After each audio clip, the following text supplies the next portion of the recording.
Características de la población latinoamericana. Latinoamérica ha atravesado múltiples transformaciones en su población y los grupos étnicos. Remontándonos al pasado, el continente americano fue poblado por grupos de extranjeros que llegaban de Siberia. El tronco principal de los indígenas de América proviene de Asia Oriental. Los núcleos sociales originales fueron siempre la familia y el clan. Desde estos primeros inicios podemos ver la importancia familiar en Latinoamérica.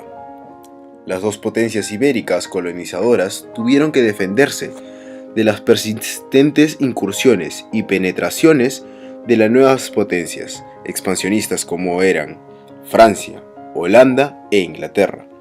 Comercialmente, España y Portugal sirvieron de intermediarios entre sus colonias, regidas en forma monopolista y mercantilista.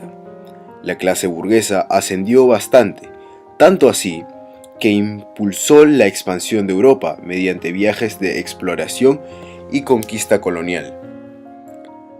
Durante todo este periodo de acontecimientos, la población indígena fue la que más sufrió. Los españoles en el periodo de las colonias, los indígenas estaban legalmente separados de los españoles, y a ellos se les llamaba República de Indios. No tardó mucho en explotar la población, porque eran sometidos a diferentes abusos como el trabajo forzado, paga de altos impuestos, etc. Así comenzaron las independencias. Con la primera independencia en 1811, que era la de Ecuador, y luego le seguían Venezuela, Argentina, Colombia, México, Chile, Uruguay, Paraguay, Perú, Panamá, Bolivia, Uruguay, República Dominicana, que tuvo 2 independencias, y por último la más reciente en 1902, la independencia de Cuba.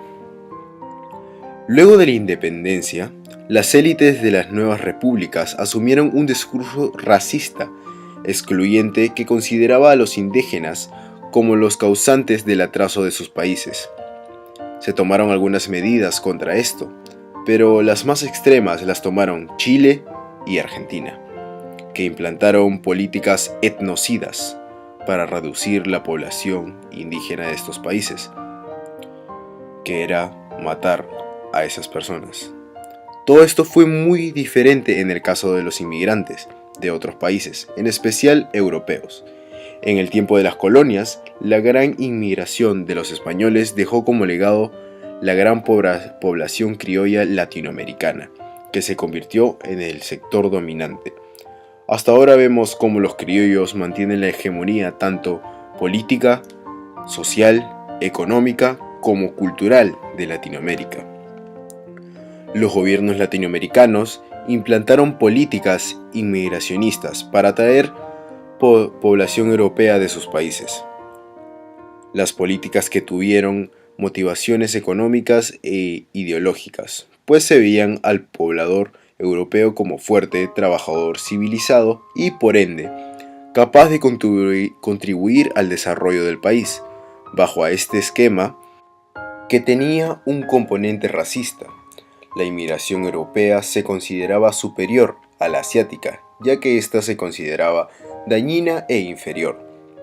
Entre los años 1820 y 1930 se calcula que más de 12 millones de europeos se instalaron en Latinoamérica. Los países con más índice de inmigración europea fueron Brasil y Argentina. Esto se debió a que ofrecieron amplias oportunidades para la inserción laboral.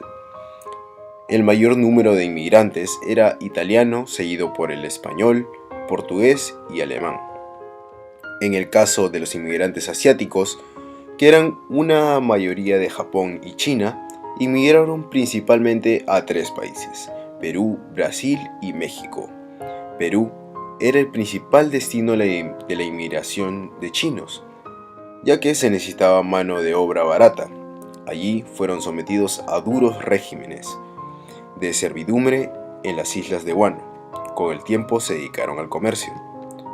La población japonesa tuvo 3 destinos: México, Perú, Brasil. La inmigración de México significó la fundación de la colonia Enomoto. Por todos estos hechos, Latinoamérica ha acogido múltiples costumbres y rasgos físicos que repercuten hoy en día.